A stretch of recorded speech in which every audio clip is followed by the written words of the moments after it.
I welcome you all for this Satsang. We will start this Satsang with a chant. This chant is from one of the classical books, Bhaja Govindam Mudhamate, written by Shankaracharya.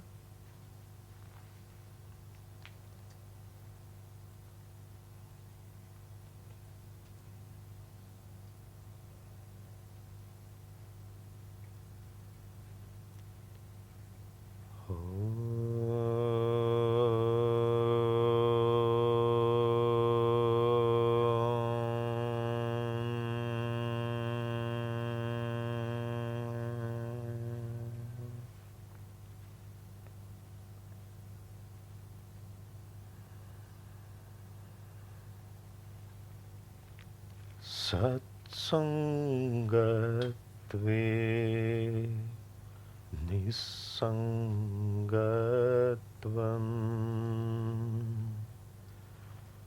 Nisangatve Nirmohatvam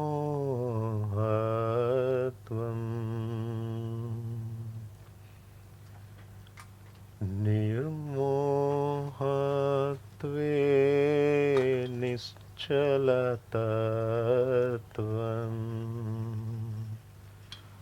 Nischalatatve Jivan Mukti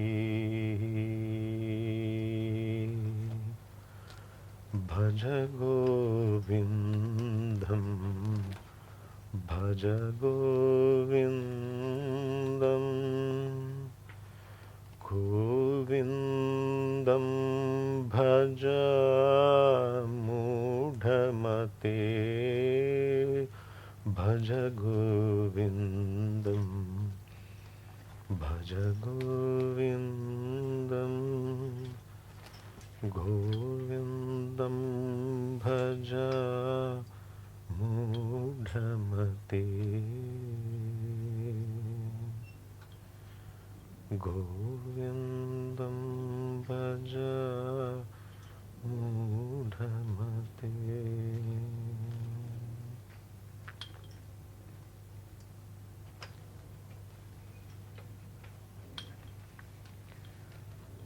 It's one of the stands from the classical book Bhaja Govindam Mudhamate.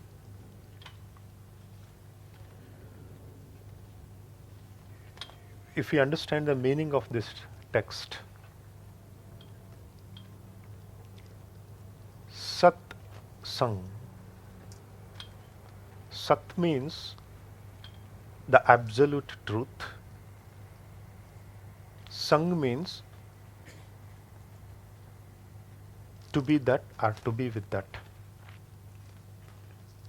Satsangatve Nisangatvam, meaning the more you are with the absolute truth,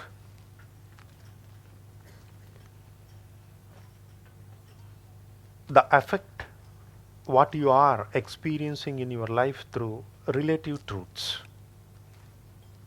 or which appears as truth will be going on diminishing. That is the meaning of Nisangatve.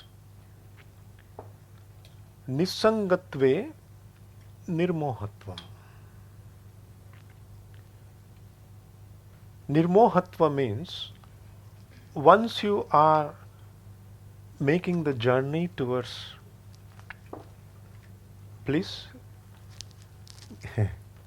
once you are making the journey towards understanding the absolute truth beyond these relative truths, naturally a non-attachment develops. Then comes the question, what is non-attachment? Even when you read Patanjali Yoga Sutra, he brings the same concept of non-attachment, Abhyasa and Vairagya. Abhyasa means practice, Vairagya means again non-attachment. The state of non-attachment, it doesn't mean I am getting rid of everything around me. Many times people mistake. I am getting rid of my materialistic things or my relationships. It's not that non-attachment. The consequence may be that, depending on individual person's choices. The non-attachment in real terms means the state of mind what you have is not affected by any happening outside. That is the indication you are non-attached. Non-attachment means whatever the things flows towards you from the outside nature, it just facilitates the expression of the consciousness. Instead of acting in such a way, it begins to obstruct the flow of expression of consciousness, meaning triggering the conditionings of the mind. That should not happen. That is the indication of non-attachment. Non-attachment means it's a very clear-cut expression, a person who begins to act and express life beyond any conditionings. That is the one dimension of understanding a non-attachment. When the non-attachment begins to happen, nischala tattva. Nisangatve leads to nischala tattva. Nischala tattva means, as a consequence of nirmohatvam, what you experienced as a life fact is not just an imagination. Nischala. Nischala means which is stable, which has crossed the border of non-stability. Nischala tattva, the essence of the stableness, the firmness. That's what Patanjali again brings in the same way. He also speaks about sthira. Sthira means a stable. He refers to the posture sthiram sukham. Your comfort and stable.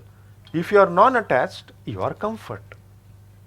What Shankara speaks from one dimension, Patanjali speaks from practical dimension. Shankara speaks from the dimension of knowledge, the wisdom. Patanjali speaks from the dimension of how you can practice on the mat. If your body is able to be stable, nischala, sthira, that indicates you are not attached by anything else at the physical level. The moment you begin to get attached means is not a kind of mind which is getting attached.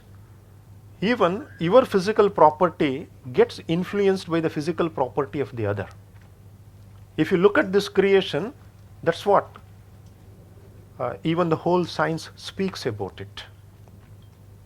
Even you might have seen the moon affects the ocean. The tides will rise. The physicality of the moon through the gravity affects the physicality of the ocean. In the same way, our physicality goes on getting affected by other physicality. That's what it's called as, in science, it's physical laws which affects you. Whether it is gravity, whether it is viscosity, whatever you may call through science. But the whole point is, existentially, our presence at the physical level should not be affected by any other physicality, which is indicated by balance in posture. For example, if you are taking into consideration the gravity effect what we face, what gravity gives is, it gives as a provision to place ourselves.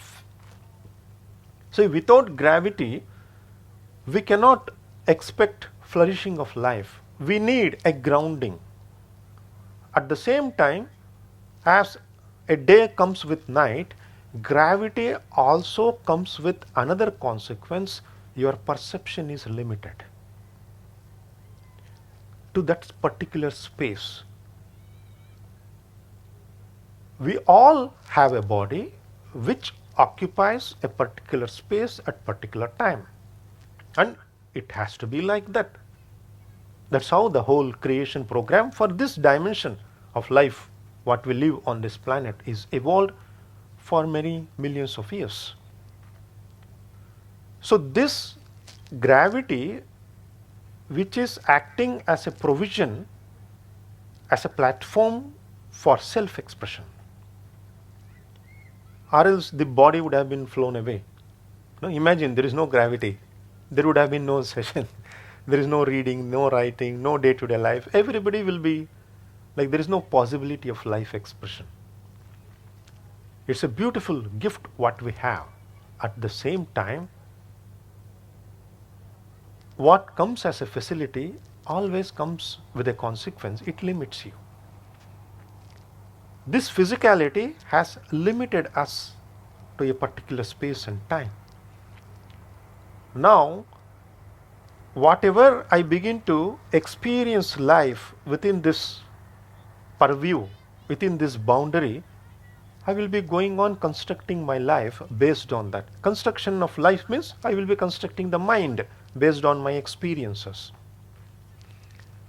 Now comes a question, oh, what is the wrong with it? What is the wrong of constructing my experience under this process of gravity, or to say under the process of what I am perceiving through senses? Let's say, for example, there is a football match which you all like to watch. A football match. If there is a television on my right side, a football match, a World Cup football match, which is once in 4 years, no, football match, World Cup, which is of previous cup, not a current one. That is not a live telecast. Previous, I am showing on a television here on to the right side of me. And at the same time, parallelly, I am showing in another hall the football match which is current, which is live football match going on now, World Cup, same World Cup, which is previous one. If you look at the people in the stadium, there's so equal intensity they are watching the previous football match. And now you are here, a present football match is going on, which is live telecasted, which you like to watch, whether the previous or whether now, which is happening. The now, the whole hall will be full with the now, because it's already a past. Nobody is interested in the past, because it will not lead you to something, a kind of what you innocently can explore, because you don't know the result. Innocently how you can align to that, and you can feel fresh. No, you should be fresh, aliveness, a happening. It should be new. Now comes a trouble. Suppose if I am perceiving a thing, can I perceive a presence? It's a big challenge. Let's say, we take another example. You are perceiving the sun in the sky. Are you perceiving the sun who is present in the present form? You will be ending up perceiving the sun which is 8.5 minutes old. Do you know that?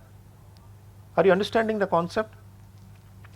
If you are perceiving a sun, you will be perceiving a sun which is almost 8.5 minutes old, because the sunlight to reach the planet Earth, it takes 8.5 minutes. Always, constantly, you are watching a sun which is past. You are watching some stars which are thousands of years old. Whether it exists or not, we don't know. But still, it creates a presence of us. An indication of presence it creates. The star, sir, let's say if it is 20,000 years old, light years away, it may be already vanished. So that star will get absence after 20,000 years from this generation. So in the end, whether you are perceiving a sun in the sky, or you are perceiving a star, you are perceiving a moon, let's say if you are perceiving a flower in front of you, definitely you will be perceiving something past, because even that light from flower to reach the eyes, it takes some nano microsecond. Yes, it is a past. That is the limitation of sense perception. As long as you are perceiving through senses, you will be ending up perceiving the past. When you are perceiving the past, it's already a fact, which is already a fact. It is a result, which is a result. You cannot do anything with it. If there is a suffering, you will suffer. If there is a joy, your joy. Then it's not your life. The yogic path is, that is why Patanjali brings the concept of pratyahara. Pratyahara means express your presence beyond sense perception. See the beauty of the subject, what he understood from that depth. You are expressing life beyond the sense perception, meaning you are aligning to the absolute presence. When you are aligning to the absolute presence, you are aligning to the absolute self. When you are aligning to the absolute self, you are aligning to the source from where everything is coming out. When you are able to align to that source from where everything is coming out, as a consequence of that, you will be able to live a conscious life, because the life is aligning to the source. When you are able to live a conscious life, you are able to express conscious choices.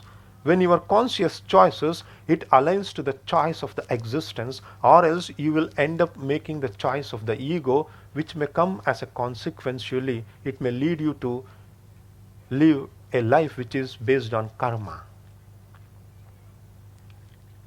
It's your choice. See the link. If you are living the life of sense perception, you are living the life of consequence of karma. If you are able to build a life of pratyahara, leads to dharana, coming to the state of meditation and getting absorbed into that, then you are living the life of consciousness. When you are living the life of senses, you are not only living, it appears to living, but you are living life. If you want to live, you have to live in the presence. The presence is not a thing which happened and gone. The presence is eternal. Presence is everlast happening. If you are aligning to that presence through your consciousness, that indicates you are living in alignment to the consciousness. And also what we should know is, from the angle of consciousness, the manifestation of nature is happening at the same moment. Because for conscious, there is no space and time. The moment consciousness is there, at the same moment nature is there. It is like if you are raising your hand in front of a mirror, there is no gap. So you need to understand the concept, how the manifestation of the nature happens. Let's say, imagine you are standing in front of a mirror. Even though you have to first raise the hand, it's not in the mirror. Mirror will not raise the hand. If mirror raise the hand, he will run away from the mirror. You have to first raise the hand. But you cannot be the first at the same time. Equally, at the same time, the hand is also. Suppose if imagine there is a mirror in front of me, equally at the same time, both end. In the same way, at the same time, consciousness manifests as nature. There is no gap. Even though the mirror image is the manifestation of your image, even though the nature is the manifestation of the consciousness, there is no time gap. It happens at the same time. That is why aligning to the presence is important to live the conscious life.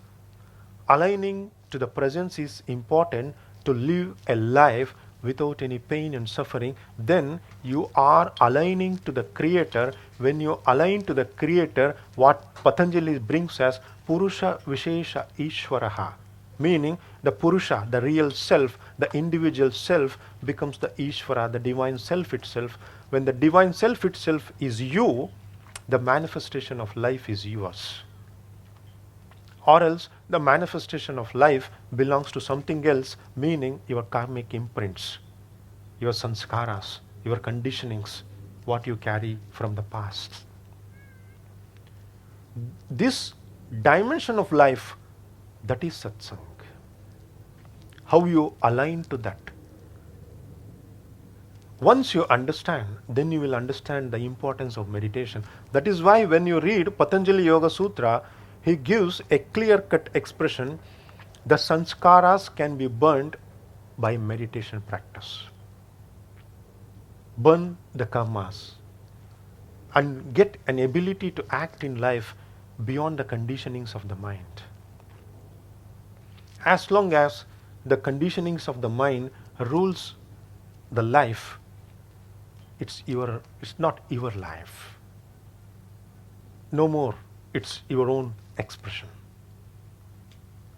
So that is why in life it is very important to align to the presence. And Patanjali's path, the practical path, is so depth. He gives a detailed way of alignment considering all the 5 sheets. What is posture?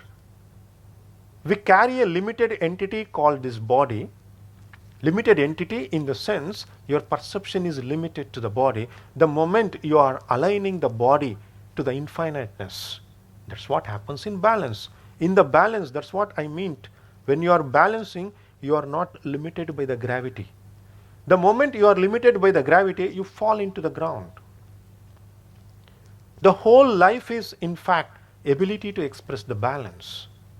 You should not depend on anything when you sit, when you stand. Minimum. Minimum the support, maximum the you. You got the point. Huh? Minimum the support, maximum the you. Maximum the you is the self-expression. Self is the expression, meaningful is the life. Meaningful is the life, like the development, evolvement, everything is a consequence of that. So that's how you can gain the meaningful in this life. That is why each and every moment when you are spending time, you need to nourish that self-expression physically. For a yogi, that is the main important thing. Constantly, each and every moment, try to build the life with the small units of self-expression. That body self-expression is indicated by how effortlessly, easily you are able to sit. Effortless, easy means nothing is attacking you, meaning even the gravity or whatever it may be. As long as you are you, so long you are free. That is the expression of the self, because self is pure. If your self is pure, why the body can't be pure? If the body can be pure, why it needs something else? It needs something else just to place it, not to depend on it. There is a difference between placement and dependent. If you are placed on this planet, you are placed with comfort and sthiram and sukham, stable and comfort. If you are depending, like instead of sitting like this, if you are sitting like this, or if you are sitting like this, all these indicates your body is not free. Then somewhere you have to look at the path of practice what you are practicing. For a yogi, if the yogi is practicing continuously on the mat, the first indication is getting freeness of the body by regular practice of posture. If the body is free, life flourishes in it. See, this planet Earth is free. That's why millions of life possibilities there on the planet Earth. If planet Earth is not free, for example, suppose it has a variation in its expression. One day it is fast, another day it is slow. One day it is near to the sun, another day it is near to the moon. life will be finished. That indicates earth is in influence of something else. Once we born in the nature, we have to live under the influence of the nature, but minimize. So minimize the influence, maximize the self-expression. For example, I can compare this situation. Comparison. If you are in a pool where you want to swim, imagine you want to float. In floating, you are bringing your expression, but not affected by the water. You are becoming the water. You are one with the water. On the water, you can not behave same as you behave on a road. You align yourself. You align to the expression of the water. In the same way, you should align to the expression of the nature physically. In water, the more you condense, more you try to hold something. Imagine when you are in the water, you try to hold something, you will drown inside. When you are trying to float, you are getting the benefit of the system of water. You can float, but you are not affected by the water. Imagine if you are drinking the water, the more and more you drink, you are drowned in the water. In the same way, we should align properly in the nature. The more you take the nature in, it occupies the space of consciousness. The more anything extra you hold in the water, let's say for example you are floating on the water, you are holding some brick on you. The more the weight you carry, sooner you will be under. How the best swimmer you may be, if a weight is tied to you, you cannot float because you carry your weight. In the same way, the weight is nothing but conditions, the weight is nothing but imprints, the weight is nothing but what you hold, the weight is the past, the weight is the expectation about the future. Whatever it may be, language is different. What you need to understand is, I should be easy. And everybody wants to be easy, but how to be easy? Practical path, the path of yoga. It's not something mechanically you practice on the mat. It's not something you jump from one posture to another. It's not something you hold, no. You have to build by pure self-expression. It may be difficult to sit for a while. Go on attaining easiest positions possible. Gradually come where you are not bothered. It's a practice. If you are getting practice to a change, you can practice to a constant. The advantage of practice to a constant means you begin to align to the self-expression. Keep your back straight as far as possible. Use less support from anything. Bring maximum self-expression. Then maximum self-expression means maximum the life. So you should, it may not happen in one day since you are patterned to be different. Eventually you should come to a point. And also what you should know is, the more you move towards the gravity, the more you are sick, the more you are tired, the more you are lazy, the more you are dead. Death always happens on the ground. Unconsciousness always leads you towards the ground. That is nidra. That's why people who have this habit, they need more nidra. Nidra means more sleep. Sleep is nothing but death. When you read Patanjali Yoga Sutra, even a sleep is a thing which you have to overcome. Is one of the disturbances, because your chitta is not in control of you. Leave out the control, you don't know which is there. Life should be lived with a full potentiality. That is the thing. Nothing right and wrong in it. It's not to criticize or appreciate something. It's about a light towards how you can build life towards a maximum self-expression. So that balance, that centeredness. We represent both nature and consciousness. We represent nature in the sense we already complete. That also we should know. Let's say, for example, we all carry the consciousness. We cannot tell, I want more consciousness. Nothing like that. Because we are complete at the conscious level. In the same way, we are complete at the nature level. Nothing more is required. That's the sense perception is avoided. That is pratyahara, what Patanjali speaks.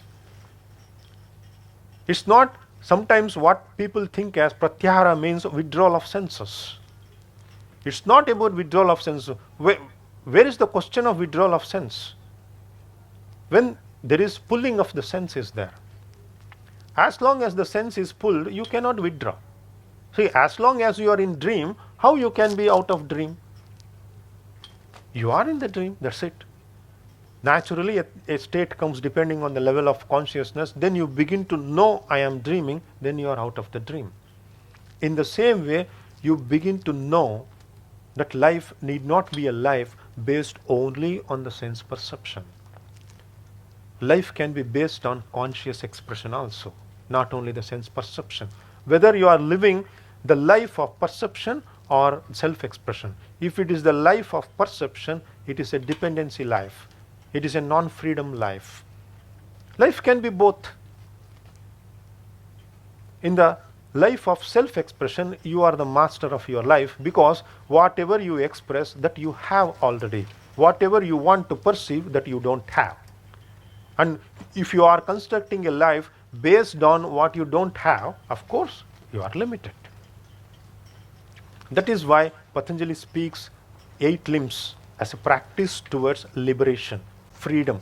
That freedom, the total freedom. The total freedom is nothing but the totality of your expression. Totality of your expression means totality of your own self. Because the self is already expressed. Continuously it goes on expressing.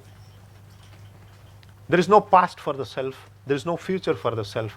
The past and future, everything, whatever you try to define, it is there in the self because it is complete. Once you are born as human, it is very beautiful to experience that completeness. There lies the state of bliss, unconditional happiness. This is where a Satsang will lead eventually you. So from this dimension, we will try to analyze at least from a few angles, whether you call it as a life, whether you call it as Upanishad, Veda, Yoga, whatever the name may be. You can ask questions from any source. So I will be the answering. If you have any questions, you can raise the hand. Are you getting the point what I am trying to tell?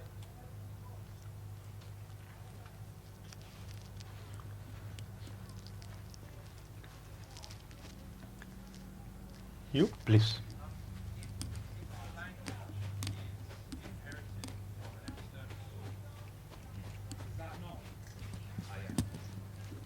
Thank you. Given that our language is inherited from an external source, does that not provide a potential persistent obstacle in that language is the only way we can think? I'm obviously not claiming that we couldn't have emotions and such like without language, but certainly higher ordered thinking is only possible with linguistics. What is your take on that? Thank you. Sorry if I phrased that badly. I can understand. I got your point. See, when it comes to the language, it's like a flower. Not only language, not only a flower, not only a mountain, not only a cloud, not only a star. Everything is made for your evolution. When it comes to the language, the danger of the language is beyond the ability to communicate, it builds the opinion.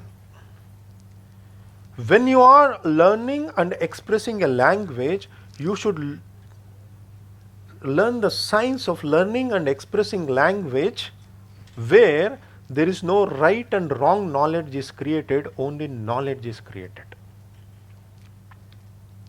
Let's say for example, I read in a book, keeping the back straight is good. I am a yoga teacher. I am through an English language which is printed in a book. I am reading, keeping back straight is good. I read it. Before reading, I was a different person. I was not knowing it. Now I read the statement, keeping the back straight is good. Who am I after experiencing this? Whether it's created an opinion in me, then comes the question. I go to a yoga class. I see a student who is having a round back. Please make your back straight. The students will make, because they obey the teacher, of course. So after 10 minutes, again you see that student round his back. Again you say, please make your back straight. Again they make the back straight. Like this 4-5 times happens. Then the 6th time, can you make your back straight? That means you have an opinion that it is good. Instead of having an opinion that it is good, just you know it is good. Even a student is making 100 mistakes, you don't change. Meaning, if a language is not making you to change in the sense, in terms of conditionings, it should change you in knowing, not knowing as right and wrong. Once you begin to know as right and wrong, you begin to implement. Language should facilitate to express you, not to suppress you. But unfortunately, where the language is taught in our education system, this balance is not there. People go on learning the language, then they create the opinions. Even, for example, if you are listening to a session, constantly, if you analyze yourself, oh, whether it fits to me, whether it is not fits to me, whether it is right or wrong, whether it is useful for me or not useful for me, or whether I already read it, already know it. Like this, constantly from the dual background, things goes on happening, because you want to fit what you are hearing to a box what you have already in you. It is a right box or a wrong box. That indicates you look at life through a box. That's the danger of the language when it comes to construction of right and wrong. If the same language facilitates to just to know, where the knowing is, it's like in a Buddhist language, learn to unlearn. So if that is happening, then the language is a facility. So in the same way, everything is a facility. If a star is there in the sky, you may like the star, you may hate the star. That depends on you. If a flower is there, you may like the flower, you may hate the flower. I have seen people, some people don't like particular flowers. Some people don't like particular colors. Oh, I don't like red color. Some people, I like red color. So in the end, nothing is there in the outside. Whether it is a language, whether it is a music, whether it is a dance, whatever it may be. The whole point is how you are adopting what you are perceiving. Whether you are adopting for the self-evolution or you are adopting for self-suppression. That depends on you. Yeah. No, thank you. That's good.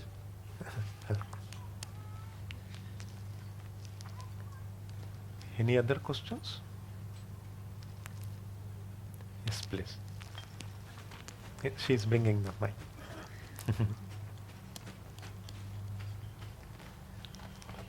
I understand maximizing your situation and minimizing attachments and coming away from that. If you could expand a little on what you mean by self-expression. Okay, thank you. Thank you. Good question. See, maximize the self-expression. For example, minimizing the attachment. There is two paths. That's what is very challenging for any spiritual seeker.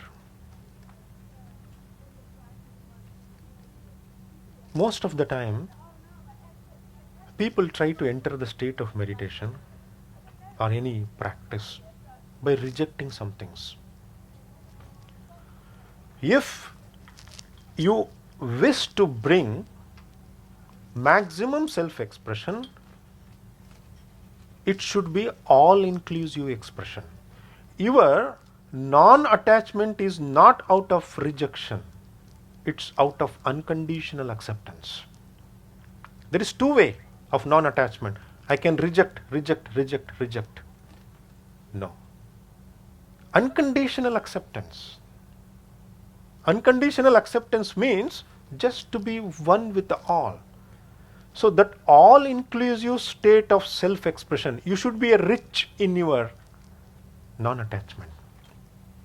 You can be very poor in non-attachment. I don't want anything, I don't like this. You are trying to program a non-attachment. So when you are trying to program a non-attachment into your system, you are in a rejection mode. You are in a rejection mode means you are not in a rejection mode. Not only with that, you are rejecting the life itself. It's like, suppose if it is a sunshine, you welcome it. If it is rain, you reject it. So if you are rejecting the rain, it doesn't mean you are rejecting the rain, you are rejecting your own life, because rain is your life, cloud is your life, mountain is your life. If imagine there is no trees at all. Let's hypothetical situation. If there is no tree, to that extent my life is poor. Absence of tree, absence of stars, absence of moon, absence of sun, absence of rain. Meaning anything which is absent, to that extent my life is gone. My non-attachment is rich, meaning I am not attached to any particularity. I live with the whole. I live completely. My self-expression is all-inclusive expression. Whether it is rain, I smile. Whether it is sunshine, I smile. Whether it is cold, then also I smile. No? Body may be shaking with cold. You no need to hate the cold. Some people tell, I hate the cold. You are hating your own life then, because cold is your life then. As long as you are feeling cold, so long that's your life. You have to take measures. Of course, you with a smile, you run, take a sweater, take a coat, go to a warm place.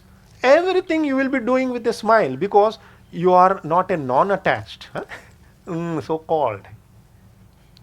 You are not imitative non-attached.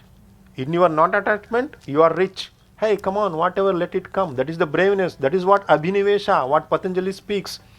Abhinivesha means, I am not afraid even to the death. Oh, death, let come. If you are, there seems to come death in the next moment, it is fine. Why not? That is the braveness of life.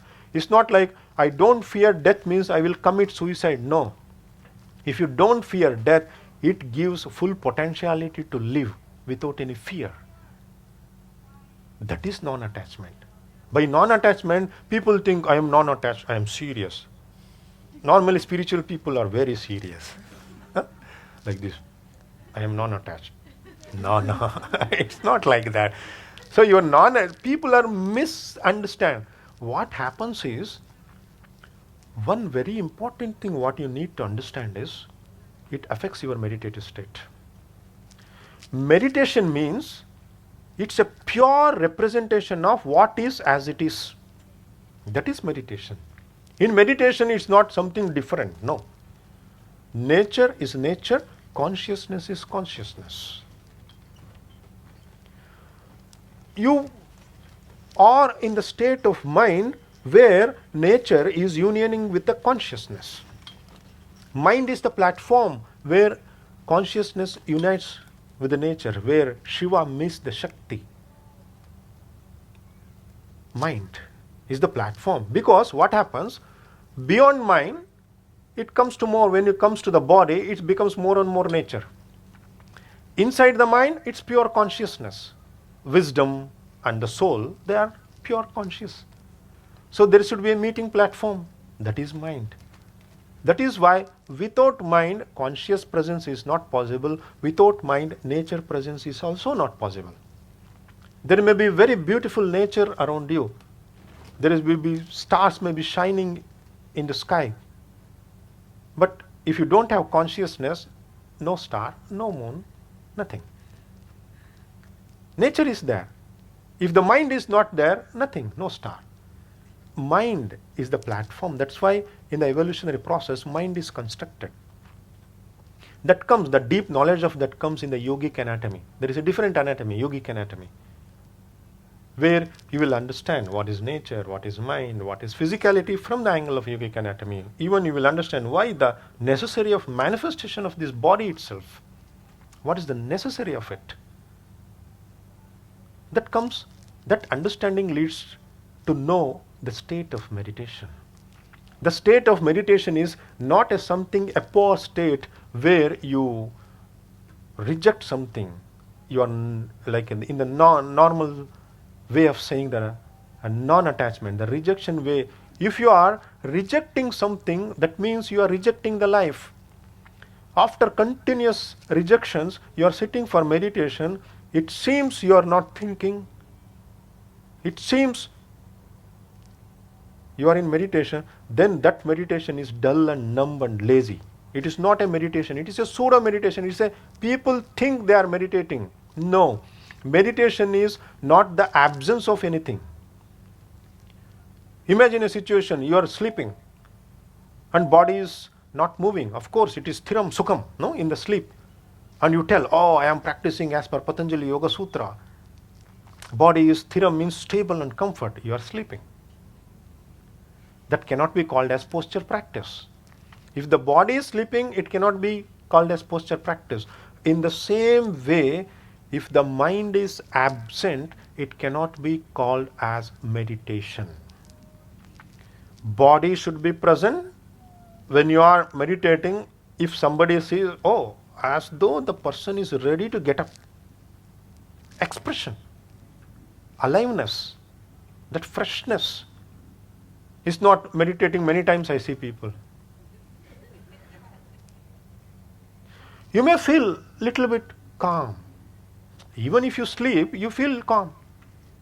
Come on, all the pigs, donkeys, horses are all calm almost all the time. Calmness is very easy. Just if you sleep, you will be calm.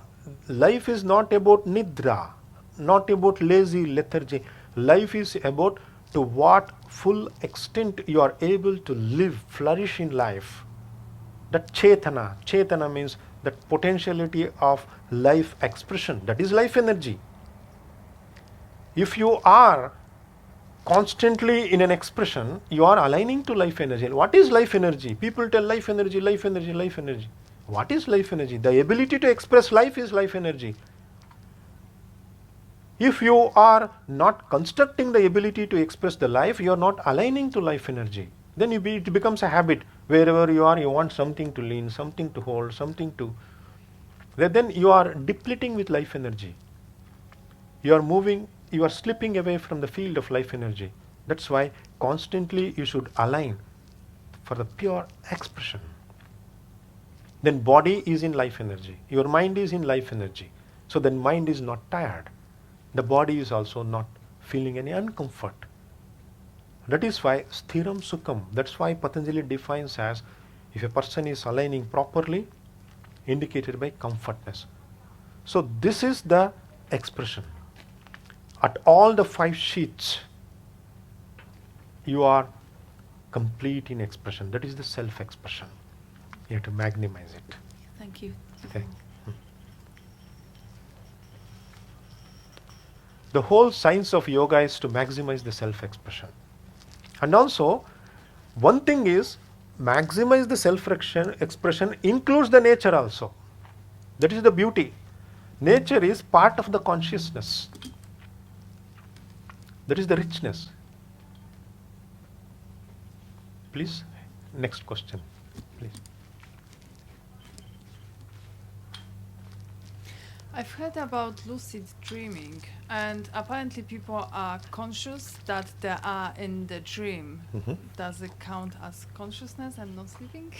I mean, they are physically sleeping, but they know they are. Okay, thank you. See, lucid dreams, even in dreams, conscious is there. Because who is seeing the dream? The mind is dreaming, somebody else is seeing the dream. No? That is the consciousness.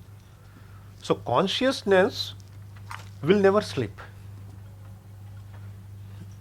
Consciousness is a continuous, uninterrupted expression. Even in your dream, it is there. Even in your sleep, it is there. The whole point is your awareness is not there about it. With the lucid dreams, what happens is, let's say, for example, you are going to a job. You are going to a job. You are reporting to your boss. Boss, I am sorry, I am not come to my job. Only my hand is coming to you. Are you crazy? Boss will, no? Or my leg is coming to you. Nobody will accept. They will remove you from, she is somewhere, she has to be treated some differently.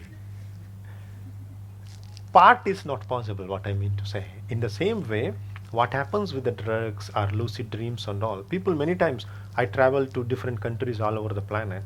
So they take ayahuasca, they do that meditation, this meditation. Many myths are there in terms of meditation. They ask the questions. The whole point is, if you are fully present, then only you are present. There is no half. There is no only hand coming to duty or leg coming to duty. Our duty is to be present in the creation. My body is also present, my life energy is also present, my mind is also present, and wisdom and soul is always present. So, am I present in all these three? If that is yes, then you are present. From that depth, when we look, you'll understand that. So, totality.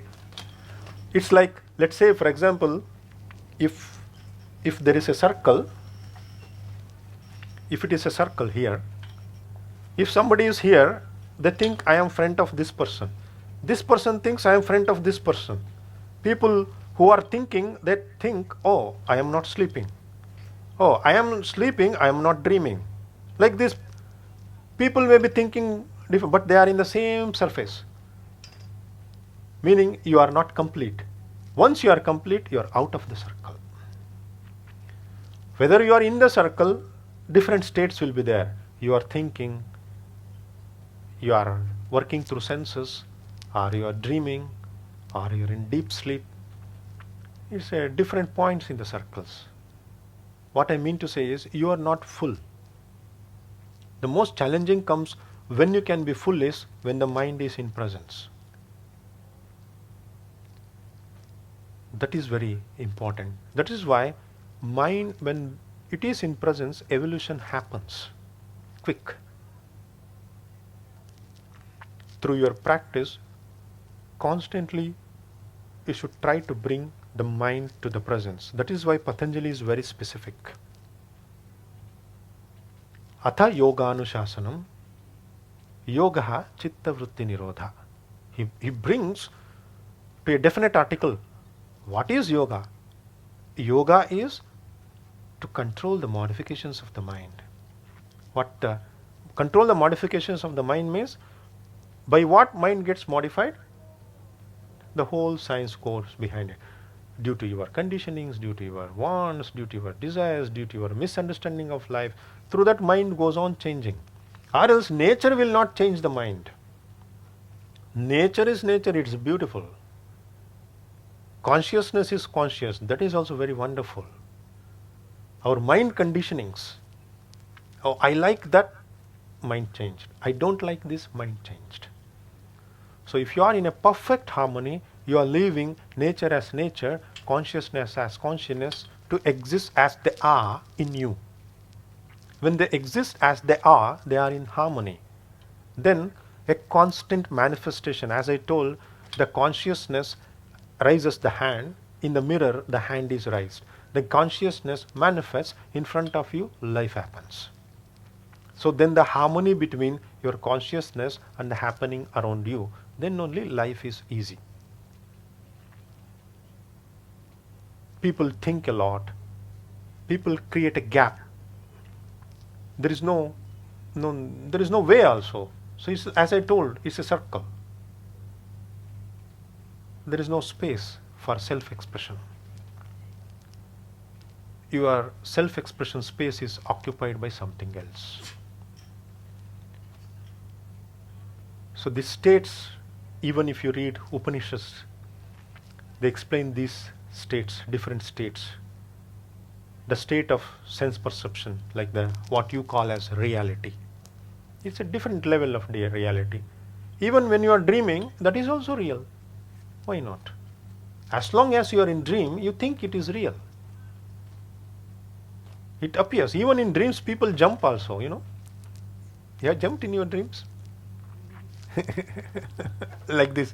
They think it's real. It's like everything appears as real. So the absolute reality is there. That is Turiya state. That is Samadhi of Patanjali, or a highest meditative state. Please, any other questions?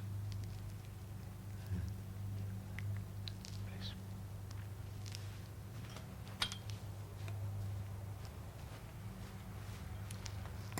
Hello, can you say anything about the practical difficulties of living with non-attachment in a society or a culture or a structure which, tends to make everyone move towards attachments? Thank you. Practical difficulty in day-to-day life to live with non-attachment. In one line, I can answer this. Of course, I will explain this. If you understand how deeply, how intensely you try, practically you cannot attach to anything. That is the truth. You try to attach to anything. See, even there is a small paper, I cannot hold it. No? How long I can hold? Because always attachment is effort. The non-attachment is effortless. To be effortless, you no need to do anything. The question of you is what I should do. The thing is the reverse. The camera is reverse. You no need to do anything. That is non-attachment. Meaning you are trying to do something. Why you want to do something? That is effortless. So you should understand. Then the next question, why I am in effort? Why I get attached? Because it happens from different dimensions. I will explain one or two dimensions, whatever comes. If I am in effort, one of the things why people will be effort is they try to establish their identity. See, we are all living on this planet. Nobody just want to live, they want to be important. The moment you think, oh, I am not so important, 90% of the problem is solved. Just one line, I am not important. No definition for me. It's not like I need to be rejected, no.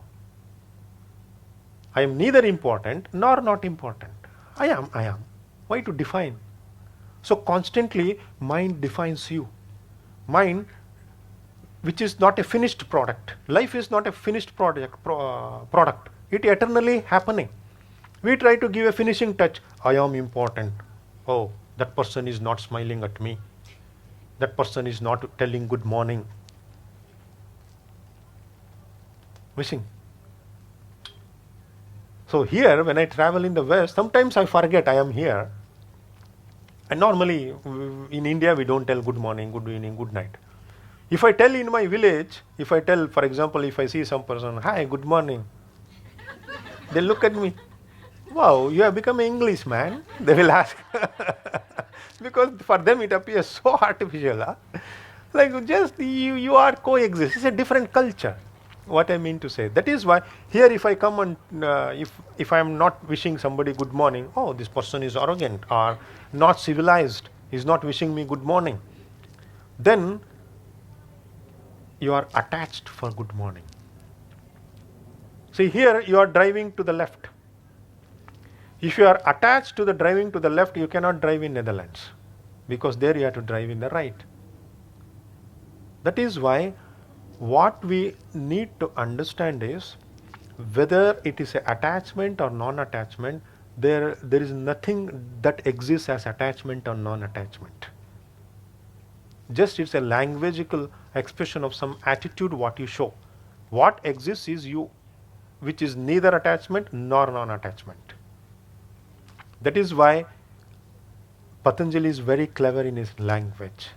He brings vairagya, meaning it's a state of understanding I cannot be attached to anything. So am I non-attached? Then comes the question. No. If you are not at all attached to anything, that means you are non-attached. The moment you are trying to define you as non-attached, something was there to attach. Something was there to attach. You are not getting attached to it. That is why I am non-attached. You are bringing the non-attachment from a duality. No. That is not, as I told, it's a right and wrong knowledge. Just you know, I am complete as I am. If you are complete as you are, where is the question of attachment and non-attachment? So if there is a flower, for what it need to attach or for what it need not to attach? It's a flower. It's complete as a flower. In the same way, if I understand I am complete as I am, there is nothing needed extra to complete me, or there is nothing needed to be deleted from me. There is no attachment, there is no non-attachment. This is another angle of understanding attachment and non-attachment. So in day-to-day life, when it comes, now we come to, from this background, understanding some situations in day-to-day life. With the attachment and non-attachment in day-to-day life, when you are dealing, what you should understand is, if it is a fact, let's say for example, you have a very angry boss in your working place, it is a fact. You no need to be attached or non-attached. You no need to get attached to the angriness of the boss. You know the boss is angry. Is it every day you should face the angriness? One thing you should know is, you have an angry boss, it's a fact. What is a fact, you cannot do anything about it. Whether you are attached to a sun or not, it doesn't matter. Sun is a sun, moon is a moon, star is a star, a tree is a tree.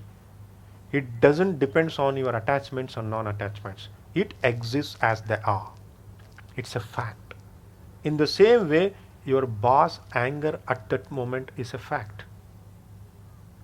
The point is, whether am I complete, whether is it my understanding in life that I need not be affected by anything else. It's always about you. When you are understanding whether I am getting affected by how to handle the concept of non-attachment in life is, we should understand in life it's always about your own self. If you understand the statement of Patanjali, I am trying to give another angle of understanding the non-attachment in day-to-day life. When comes to the physicality, we may not be so free. Suppose somebody can come and tie you in a rope. Somebody can harm you physically. Somebody can put you in a prison. They can lock you in a room. Physical non-freedom state is somebody else's hand. Maybe. But we are all lucky enough, we are not living in that civilization anymore. Earlier it was there like that. Now we are all free. Now comes the second, freedom of the mind. Freedom of the mind is in you, within you. We all have that provision. We are all free. If it is in day-to-day life, it's about my physicality or it's about my mind. If it is about non-freedom state of my physicality, then I have to solve outside. If the effect of my surrounding is happening due to the mind state, I have to solve my mind state. So in that way, you need to bifurcate in your day-to-day life. So 99.99% of the issues are about the mind. It's like, I will give you another example, another dimension of understanding. Let's say, if I am doing like this, for example, if I am doing like this, you go to a police station and file a complaint on me. This Indian yogi, he came from India and he is doing like this to me. He is hitting me very hard. I am not touching you, just I am doing in the air. No, you do like this and you go and police complaint, I have a bruises. Then police ask, you are a very prompt person, you tell that person was doing in the air. I got injured. Police will not believe. You cannot file a complaint on me because I am doing here. The same thing with the mind. Whatever happens it happens around you. Something happens like this, you get bruised. Meaning your mind get affected. Normally I say, if you are driving, if a car is hit by something, means car is dented. A dent happens to the car, people begin to behave as though a dent happened to them. Already one dent is there, don't create one more dent to the mind. If a dent is there, deal with it. Yeah, it's happened. It should not have happened. It happened. It's a fact. Whether you complain to police, you take to a garage, you call a repairing man, you take all the measures, you act. So another dimension of understanding the non-attachment means you fill your day-to-day life with actions, not with reactions. Life can be lived from both the angle. You can live by actions, at the same time you can live with reactions. If you are living life with reactions, that means you have some attachments in you. If you are living through actions, same thing. If you are flourishing life with actions, that indicates you are able to exist by being who you are.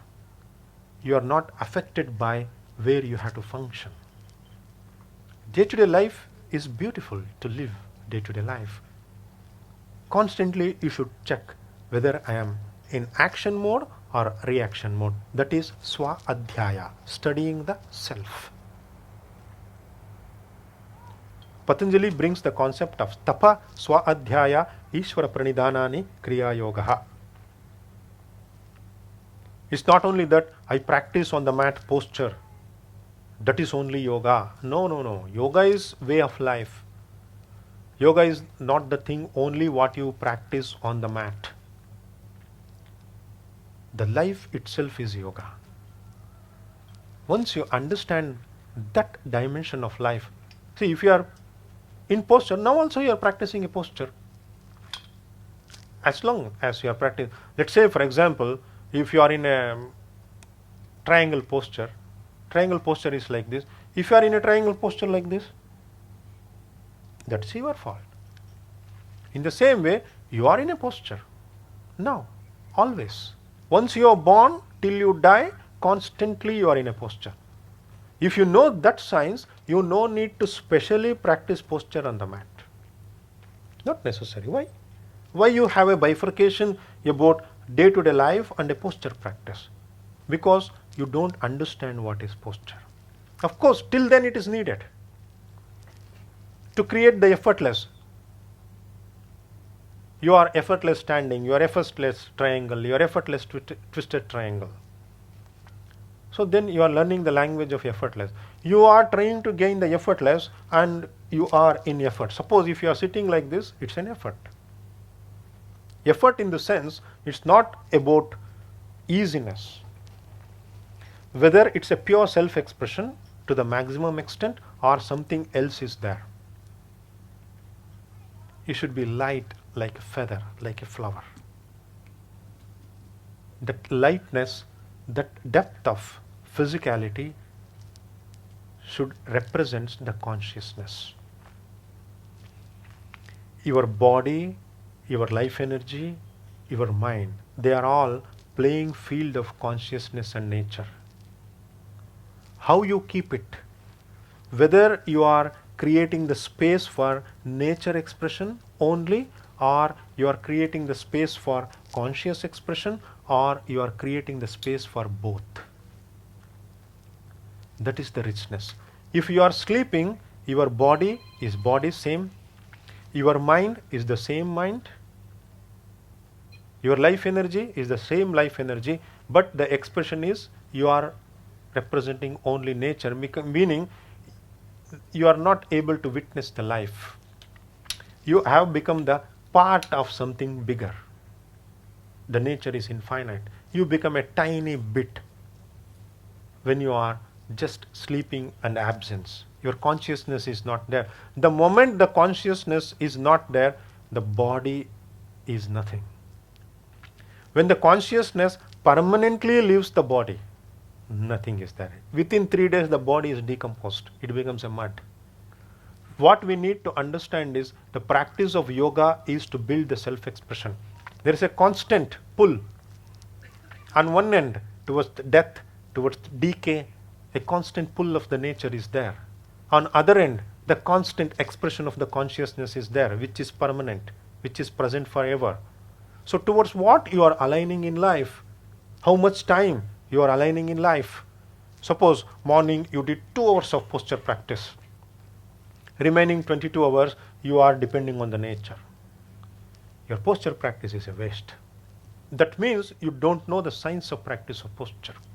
If you are practicing posture, it's a preparation in the remaining part of the day, how independently you are able to express the physicality of yourself. That is the practice of posture.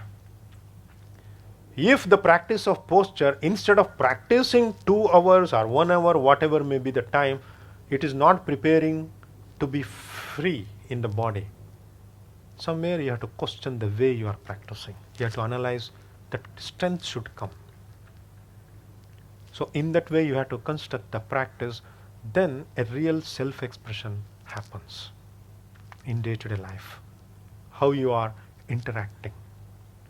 Even we will make one small exercise towards this, how important in day-to-day life to construct a central line of expression, always not affected by anything, a balance. I will give a small exercise. Keep your back straight now, sit on the mat.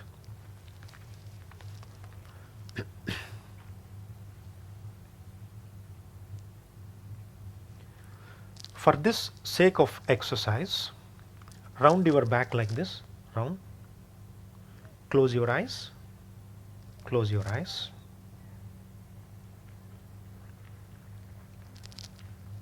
Gently close your eyes. Back is round. Try to recall some sad moments, worrying situations, angriness about somebody else, stress at the working place,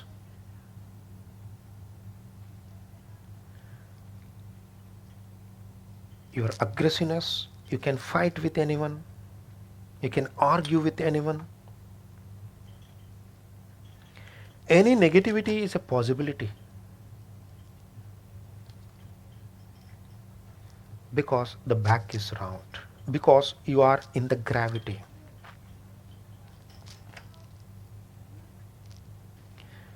Try to recall any negativity expression. Your angriness, aggressiveness, possessiveness, you want something.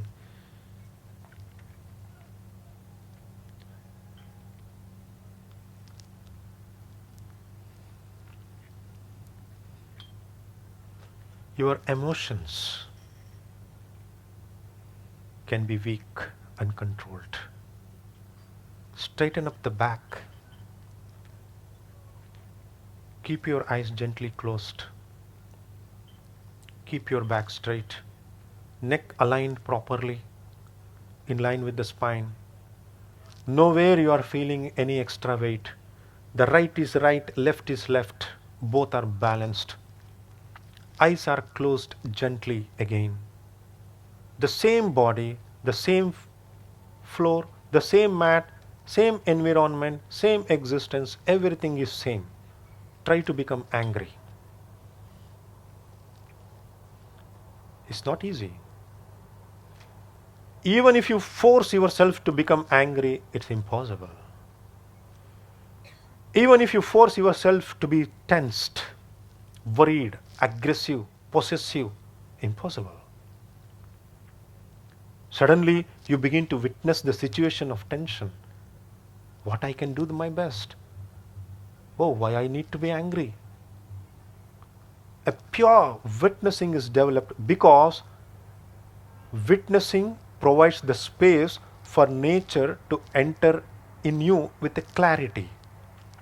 Whether it is an angry situation, whether it is a frustrating situation, whether it is a tense situation, you begin to witness it. The consciousness brings the state of best possible expression. Then you look at how I can solve it. Try to recall any negative situation in your life in this position. You begin to think how I can solve instead of, oh, what happened earlier.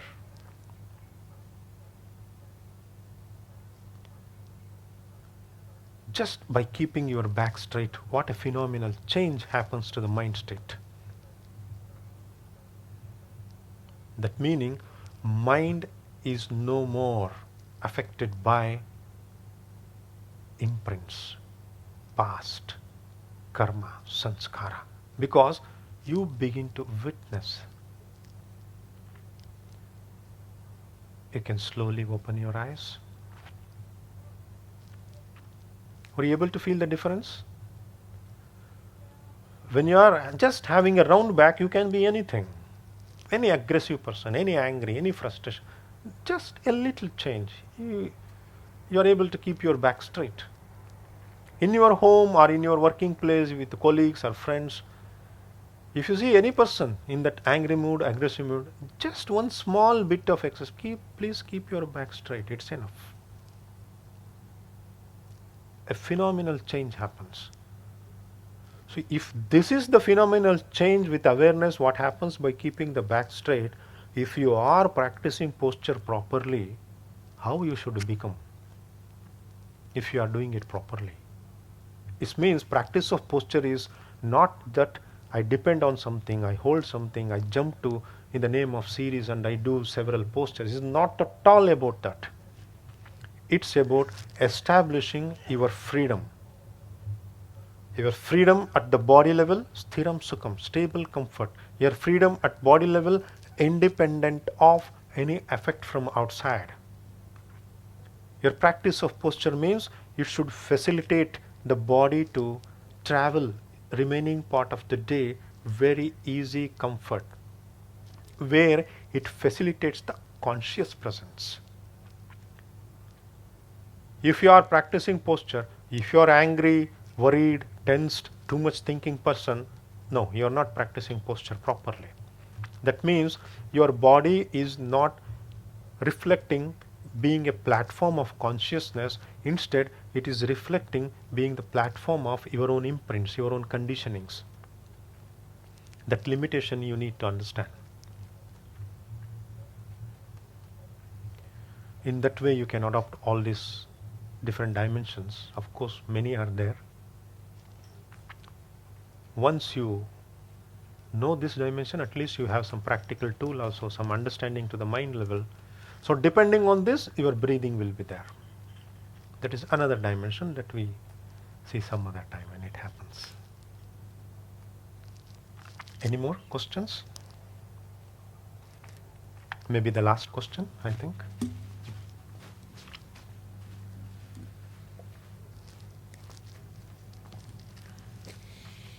It's a bit more practical than the other things that we've been talking about. You said about an angry boss, just accept he's an angry boss and whatever. What about as a teacher or as parents, that you are almost responsible for behavior of the other party, so to speak? And how do you differentiate whether it is opinions, because in the world certain rules, driving on the left or right or whatever, they have to be taught those rules.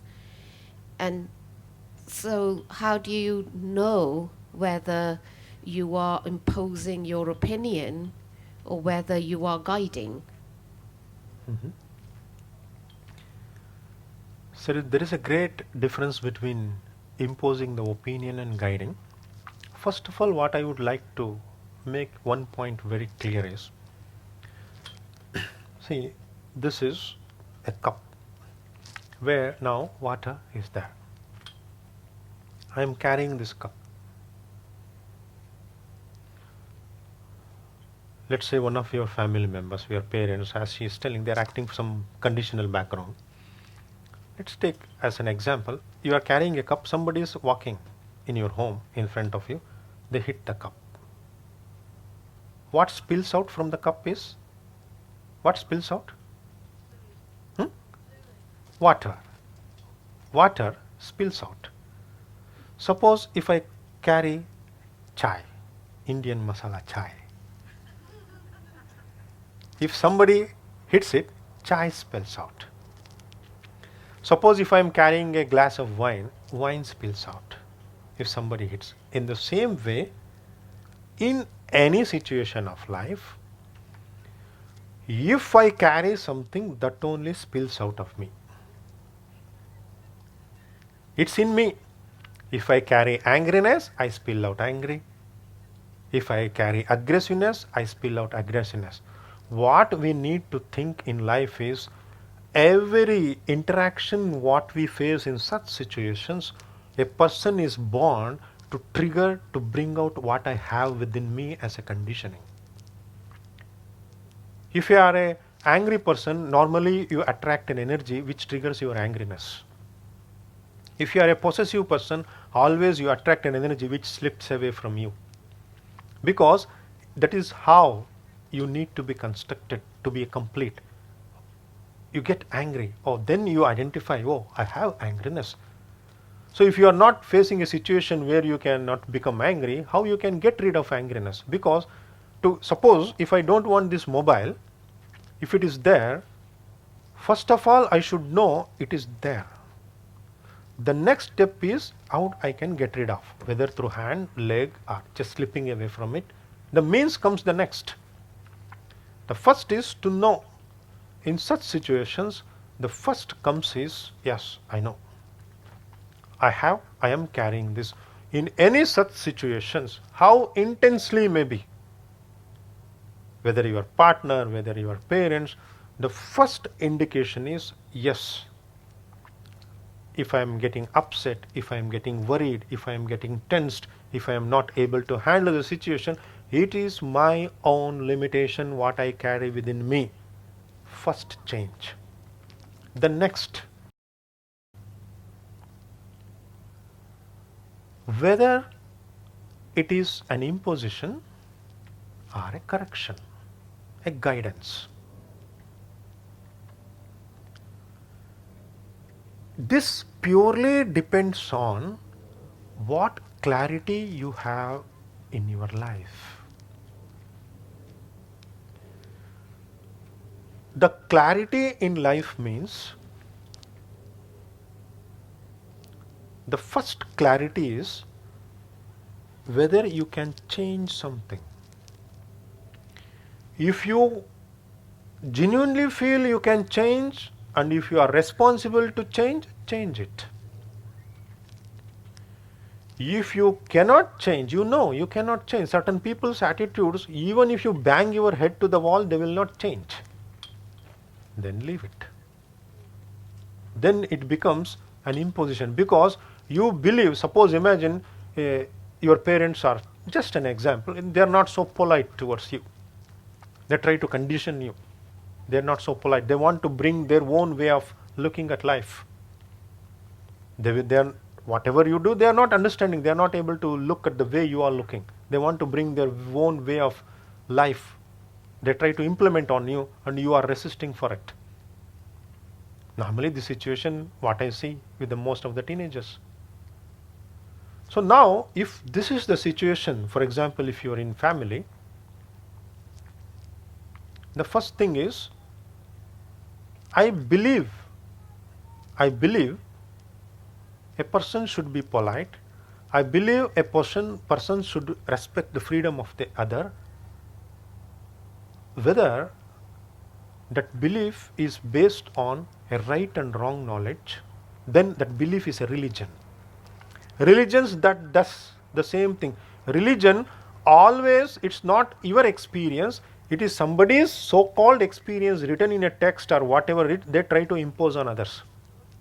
It is there, you follow, that is religion. If you are spiritual, it's my own experience. I know it. In the same way, you should bring the dimension of spiritual expression, meaning I am not here to correct anyone, I am not here to guide anyone, my purpose is not that. My purpose is to express myself. Out of this expression of the self, as a consequence of that, a guidance is happening. Beautiful. If you want to transform, for example, your parents, imagine a situation, whatever the thing is happening around you, you are so strong, you are not affected by it. You are always happy, giggling, smile, treating them good. So they observe, oh, she don't have any mood switch. Something change is there in her, something speciality is there in that person. Always smiling. That begins to radiate a different kind of energy in the home. Always when people try to influence you, they seek an attention through that. It's an attention seeking exercise maybe. So then they know why they want to seek attention, because they think through seeking attention they like to feel love. If you are always happy, giggling, smiling, suppose you can, if they are trying to impose, come on, you cannot impose, like you are always energetically positive, so then nothing matters. The life approach is, who are you constantly, only that matters. It is never depending on anybody else. It appears it depends on somebody else. It's never like that. If that means, to what extent you are strong enough, then you have to make a decision. Sometimes it happens life. There is no way they are too much interfering in your life. Then it's your own decision whether to stay or move away from it.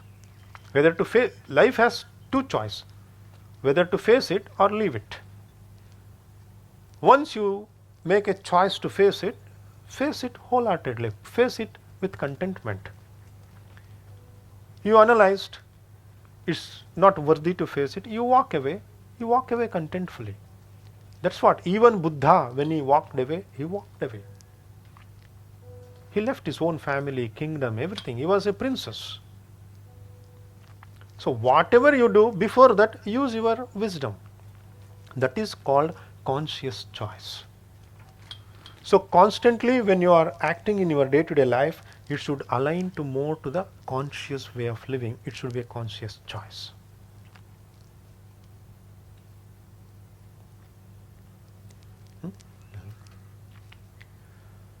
So we are coming to the almost the end of the session. So further, if you wish to study with me, I have a yoga school in India, in South India, in Mysore, where we give sadhana program and teachers training programs also. If you wish to become a teacher, you can learn very deeply the postures, pranayama, meditation, anatomy, philosophy, and teaching skills from a pure, it's a bridge between pure philosophy of yoga and the practice on the mat. Even I tell to students before coming to the course, you bring any line from any philosophy of this planet, we will teach you how to practice on the mat. Because that was my search, that was my passion in my life. Always, even by the age of 14, I studied most of the Upanishads and Vedas and all. By the age of 9, I studied Patanjali Yoga Sutra. It happened since my father was also a yogi.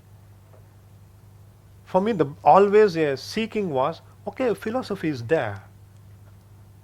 But when I look at the people who practice, for example, posture, there is no link between philosophy and the practice. So there is a beautiful tool, but what happened? People who are just good in reading, they go on translating and writing. So it has separated from the mainstream of possibility of practical expression of a philosophy. Philosophy is kept something to read, practice is separate, something else to practice on the mat. So my specialization is to bridge the link between philosophy and your practice. So with that intention, if you have, you're always welcome to study with me. We also do training programs in Netherlands, also teachers training program. Even though you are not having a wish to become a teacher, if you wish to deepen your self practice, you're always welcome. Apart from this, tomorrow here at the same time, I will giving a session on pranayama.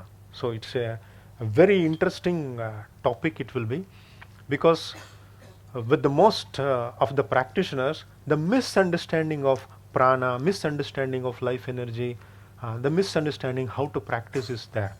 So tomorrow you will be learning the practical technique of how to practice the breathing skill, so that you will be aligning to prana. So with the philosophy again, and linking to the practice, and why you are practicing, how to practice.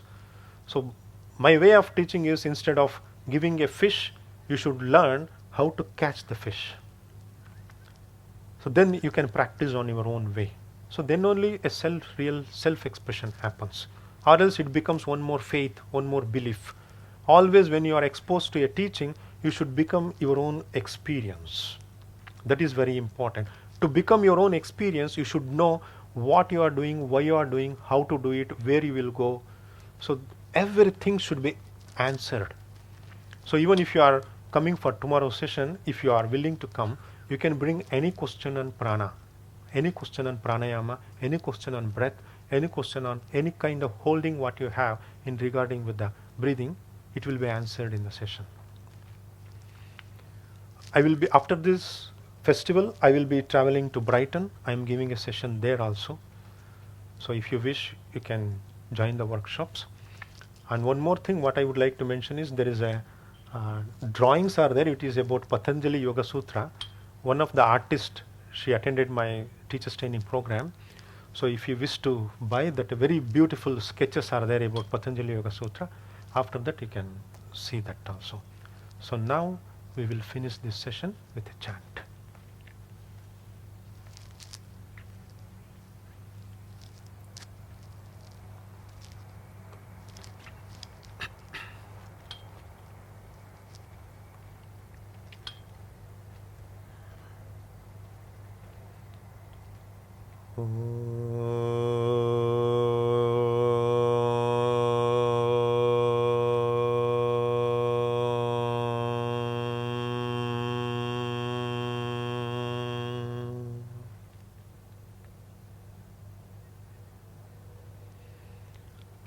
Sato ma sadgamaya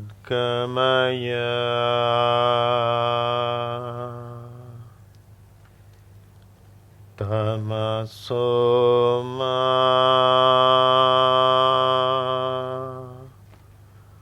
jyotirgamaya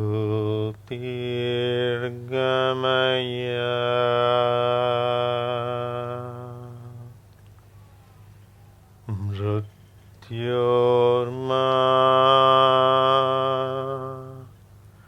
amritangamaya.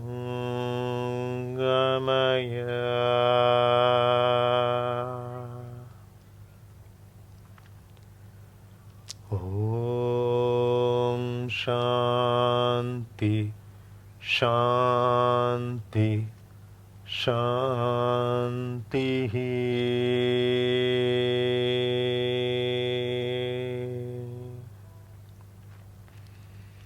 Asatoma Sadgamaya Tamasoma Jyotirgamaya. The meaning of this chant is, in this life, let me have a journey where I will experience the absolute truth beyond all relative truths. Let me have a journey where I will experience the light of wisdom beyond all darkness.